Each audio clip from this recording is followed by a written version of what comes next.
अस्सलामुअलैकुम, मैं हूँ बिशाइना। आप देख रहे हैं बिशास कोचिंग। लेट नॉट मैथ या मिस्ट्री में हम आ गए हैं विद अनदर मिस्ट्री को सॉल्व करने। होप कि सबको पीछे वाले जितने भी एग्जांपल्स और जितनी मेथड्स मैंने समझाए हैं सबको समझ आ गए होंगे ना। आगे बढ़ते हैं with another most important method जो कि हम पहले भी पढ़ चुके हैं। अगर किसी ने 16.1 जो है वो पढ़ी हुई है तो उनको पता होगा कि what is the movement and what is the mass. ठीक है, उसकी बात तो वहाँ पर हो गई थी। एंड ये जो सारी चीज़ें हम लोग यहाँ पर मूवमेंट और मास में फाइंड करने वाले हैं ये बिल्कुल सेम है। इट्स जस्ट कि यहाँ पर जो है हम लोग शेप डिफरेंट यूज़ कर रहे हैं। ठीक है, तो यहाँ पर जो है हमारे पास एक थिन शेल है और अगर हम लोग थोड़े से रिवर्स में जाएँ विद द 16.1 तो वहाँ पर हमारे पास क्या है, लेट्स सी, एक दफ़ा देख लेते हैं, रिवीजन हो जाए। तो उधर जो है हम लोग हाँ, उधर हम लोग जो है रॉड वगैरह के लिए ये फाइंड कर रहे थे। ठीक है, कर्व वगैरह के लिए। बट यहाँ पर जो है हमारे पास डिफरेंट जो है शेप आ गई है। ठीक है, तो शेप के लिहाज से हमारे पास फार्मूला डिफरेंट होगा एंड हमें जो है कुछ चीज़ें इसमें याद करनी होगी कि जैसे कि किसी जो है शेप का सरफेस क्या होता है, सरफेस एरिया क्या होता है। ठीक है, तो उसके बारे में मैं तो बताती जाऊँगी लेकिन जो मैं बता रही हूँ वो इन्फॉर्मेशन आपको अपने पास नोट डाउन कर लेनी है। तो अगर मैं कोई कह रहा है कि मैं बहुत जल्दी जल्दी बोल रही हूँ तो भाई आप वीडियो की स्पीड स्लो कर सकते हैं। यूट्यूब में जो है इसका जो है सेटिंग होती है कि स्पीड आप स्लो कर सकते हैं, बिकॉज इतनी ही स्पीड है। अब मैं जितनी भी कोशिश कर लूँ नहीं स्लो होती, क्या कर सकते हैं। ठीक है, तो चलिए यहाँ पर जो है हम लोग काफ़ी इंपॉर्टेंट चीज़ पढ़ने वाले हैं जो कि हमारे पास है mass movement and formula for very thin shell. यहाँ पर हमारे पास क्या क्या फार्मूला है वो मैं यहाँ पर बता देती हूँ। सबसे पहले अगर हम लोग अपने फार्मूले को देखें तो यहाँ पर हमें मास के बारे में बताया जा रहा है। ठीक है, मास, इस पे फिर एक एग्जाम्पल सॉल्व करेंगे फिर हमें पता चल जाएगा। ठीक है, सबसे पहले मास की बात कर लेते हैं। मास को हम लोग कैपिटल एम से डिनोट करते हैं, कभी भी छोटा एम मत लिखिएगा। ठीक है, सो कैपिटल एम से डिनोट करते हैं विद हमारे पास जो है डबल इंटीग्रेशन आती है विद द सरफेस, जो भी सरफेस हमें गिवन होता है उसके लिहाज से। देन हमारे पास डेंसिटी होती है। डेंसिटी को आप इस तरह से लिख सकते हैं, मैंने तो काफ़ी स्टाइलिश लिखा है, आप कैसे भी लिख सकते हैं, इट्स योर ओन चॉइस। अच्छा, डेंसिटी हमारे पास एक्स वाई जेड के रिलेटिव से होती है बिकॉज हम 3 डायमेंशन में काम कर रहे हैं। विद हमारे पास जो है अब डेंसिटी ये लें तो डेंसिटी के रिस्पेक्ट से हम लोग जो है वो डेरिवेटिव भी देंगे, मतलब इंटीग्रेशन भी यूज़ करेंगे। ठीक है, तो यहाँ पर एक्स वाई जेड जो डेंसिटी हमें दी गई है इसको हम लोग मास पर यूनिट एरिया पे चेक करते हैं। ठीक है, मास पर यूनिट एरिया पे, मास पर यूनिट एरिया। ठीक है, ज़्यादा मैं नहीं लिखती तो शॉर्ट से ही काम चला है। मास पर यूनिट एरिया से काम करते हैं। अगर हमें फर्स्ट मूवमेंट फाइंड करनी है अबाउट द कोऑर्डिनेट प्लेन तो उसके लिए हमारे पास एक जो है मेथड होता है। अब देखिए ये चीज़ हम यूज़ कर रहे हैं लेकिन जब फर्स्ट मूवमेंट की बात आती है तो हमारे पास जो है डिफरेंट तरीके के जो है वो होते हैं, वेरिएबल्स आ जाते हैं उसमें। ठीक है, अब वो किस तरह से, क्योंकि हम लोग साइड्स देखते हैं ना इसमें। ठीक है, जैसे कि x अगर ये 3 है, अगर हम लोग इसको फाइंड कर रहे हैं ना, इसको फाइंड करें तो इस दोनों की हेल्प से फाइंड करेंगे। ठीक है, अगर इसका एरिया फाइंड कर रहे हैं, इसका जो है इंटीग्रेशन एरिया फाइंड कर रहे हैं तो इन दोनों की हेल्प लेंगे। ठीक है, और अगर इसको फाइंड कर रहे हैं तो इन दोनों की हेल्प लेंगे। ठीक है, सो हमें क्या करना है, x y z। अगर मैंने x फाइंड करना है तो मैं इन दोनों की हेल्प ले लूँगी। ठीक है, अगर मैंने z फाइंड करना है तो मैं इन दोनों की हेल्प ले लूँगी। अगर मुझे y फाइंड करना है तो मैं इन दोनों की हेल्प ले लूँगी।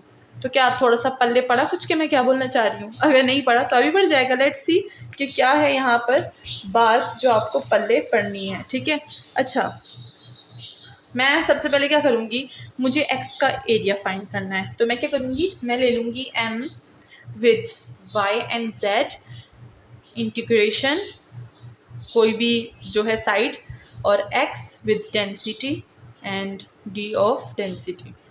हमारे पास x को फाइंड करने के लिए हम लोग y z की हेल्प लेंगे।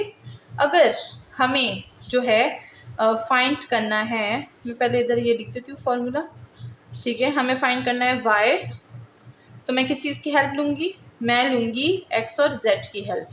इसी तरह लास्ट बट नॉट लीस्ट अगर मैंने फाइंड करना है z, ठीक है, डेंसिटी एंड विद डेंसिटी, तो अगर मुझे z फाइंड करना है तो मैं x और y की हेल्प लूँगी। ठीक है, x के लिए मैं yz की हेल्प लूँगी, y के लिए मैं xz की हेल्प लूँगी और z के लिए मैं xy की हेल्प लूँगी। ठीक है, सो ये हमारे पास जो होते हैं फर्स्ट मूवमेंट होते हैं। ठीक है, और फर्स्ट मूवमेंट के लिए हमारे पास सेंटर ऑफ मास होना चाहिए। सेंटर ऑफ मास किस तरह से फाइंड करेंगे, अगर जो है मेरे पास ये चीज़ है, अब इसको मैंने थोड़ा सा जो है आई थिंक सो सही उसमें नहीं लिखा, उसे क्या बोलते, एंगल्स में इसको सही एंगल्स में डाल देते हैं, ठीक है।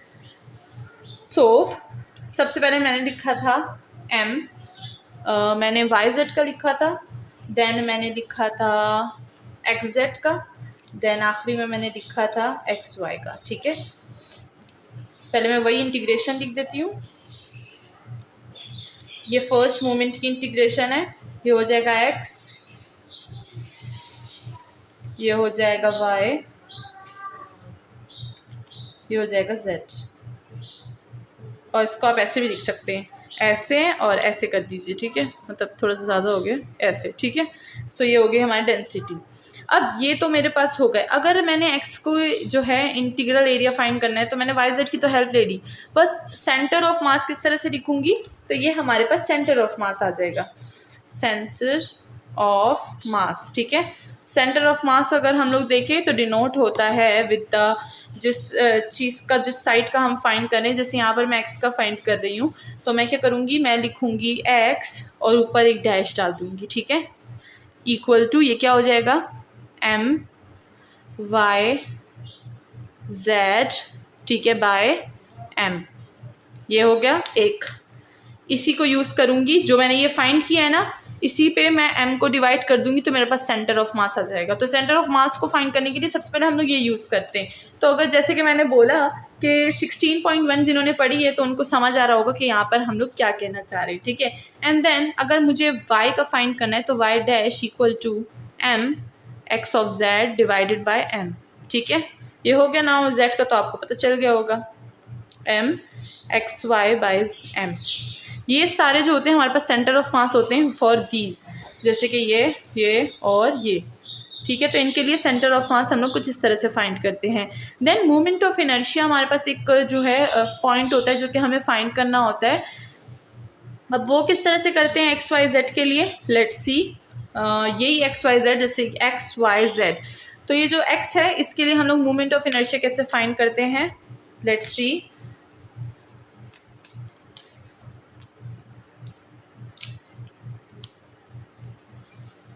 मोमेंट्स ऑफ इनर्शिया, ठीक है। सो मोमेंट ऑफ इनर्शिया हम लोग फॉर एक्स किस तरह से फाइंड करते हैं, I of X with S, इसको हम लोग डिनोट करते हैं with double integration of surface and Y square plus Z square, ठीक है। एक्स के अलावा जो दो बचे दोनों का स्क्वायर ले लेंगे, विद डेंसिटी हम लोग इसको इंटीग्रेट कर देंगे। ये हो गया फर्स्ट। देन अगर y की बात करें तो हमारे पास जो है डबल इंटीग्रेशन, और यहाँ पे क्या होगा X square plus Z square, ठीक है, and density as it is.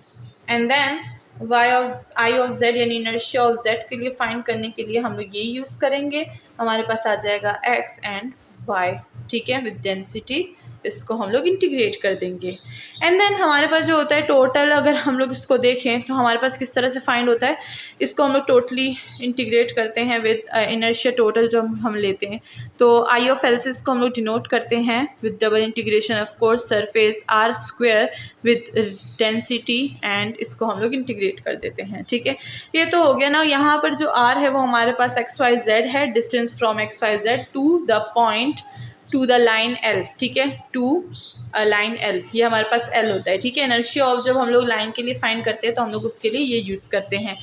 Then हमारे पास रेडियस आता है, रेडियस को इसको जो है हम लोग रेडियस में यूज़ करते हैं, ठीक है, जब हमें रेडियस फाइंड करना होता है किसी लाइन का, तो ये चीज़ उसके लिए यूज़ होती है। लेट्स सी कि रेडियस का फॉर्मूला हमारे पास क्या है। तो इस वीडियो में सारे हम लोग फॉर्मूलों को डिस्कस करेंगे। देन हम लोग नेक्स्ट वीडियो में इसी की एक एग्जांपल हमें बुक में गिवन है, एग्जांपल नंबर 5, उसको हम डिस्कस करेंगे और हमें जो है पता चल जाएगा कि ये जो सारी चीज़ें हैं इनको हमने यूज़ कैसे करना है। सो रेडियस है हमारे पास, रेडियस ऑफ ग्रेविटी, ग्रेविशन नहीं गायरेशन, मैं ग्रेविटी बोल रही हूँ, गायरेशन। अच्छा, गायरेशन को हम लोग पहले भी काफ़ी दफ़ा डिस्कस कर चुके हैं इन 16.1, ठीक है। सो अगर आपको रिव्यू चाहिए वहाँ से आप लोग ले सकते हैं। जब मुझे टाइम मिलेगा तो मैं नीचे लिंक जो है वो ऐड कर दूँगी। सो अगर आपको नहीं मिल रहा हो तो आपको लिंक से हेल्प मिल जाएगी, ठीक है। सो जब हम लोग रेडियस ऑफ गायरेशन फाइंड करते हैं तो हमारे पास उसके लिए जो फार्मूला होता है वो आर ऑफ एल से हम लोग जाहिर सी बात है क्योंकि लाइन आ रही है तो एल हम लोग रेडियस में डाल देते हैं ताकि हमें पता चले कि गायरेशन की लाइन हम लोग यहाँ पर जो है यूज़ कर रहे हैं। सो आर ऑफ एल से इसको डिनोट किया जाता है एंड साथ में इसका फार्मूला होता है आई ऑफ एल बाय एम। ठीक है, ये वही एम है मास जो हम लोग जो है कब से इसको लिया हुआ है हमने, एंड आई ऑफ एल जो कि हमने इनर्शिया से फाइंड किया था, इनर्शिया ऑफ लाइन। तो वो इनर्शिया ऑफ लाइन को फिर हम लोग यूज़ कर देते हैं इन radius of gyration about a line. ठीक है, सो होप के सारे फॉर्मूला आपने नोट डाउन कर लिए होंगे, बुक में है, बट जब आप इसको खुद अपने हाथों से लिखेंगे और उसको समझेंगे और उसको एज अ जो है उसमें आप अपने जो है हिंट्स डालेंगे तो आपको ज़्यादा अच्छे से इसको जो है समझने में हेल्प मिलेगी। ठीक है, और नेक्स्ट वीडियो में मिलते हैं with example number 5 for finding the centre of mass. Centre of mass में हम ये सारी चीज़ें यूज़ करेंगे एंड ऑफकोर्स सारी पुरानी चीज़ें भी यूज़ करेंगे। तो चैनल को सब्सक्राइब करना बिल्कुल ना भूलिएगा एंड साथ आप मेरी ऑनलाइन क्लासेस दे सकते हैं जिसकी सारी डिटेल्स वीडियो के एंड में है। मिलते हैं नेक्स्ट वीडियो में, till then watching Bushra's coaching, let not math be a mystery.